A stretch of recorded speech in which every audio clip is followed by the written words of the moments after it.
This comes from the field of yoga.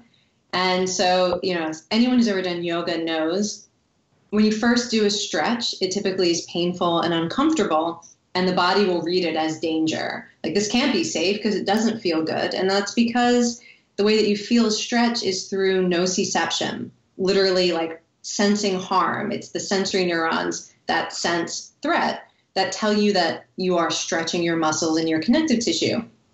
But if you actually approach it with a certain level of acceptance and self-trust and mindfulness and commitment to the process, the actual sensation changes, and it changes over time the more you do it. And what we know from the science of sensation is the same sensory neurons that are important for nociception are also important for beniception, which nobody talks about. But it's the sense that something good is happening in my body right now. That's different than like something tastes good, that something actually feels healing and positive, and I should do more of it.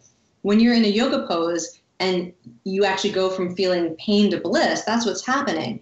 And I think you can think about that for having to go outside your comfort zone when you're anxious as well, to actually let people know, it's going to be uncomfortable. You're going to have these messages that say this is not safe, but you've thought about this and you've decided that this is an important stretch for you, and you're willing to go to your edge, knowing that it will transform you, and that people actually report feeling pleasure in that process. Literally, people enjoy the process of going outside their comfort zone over time, but it takes some practice. So that's a metaphor that I like to use.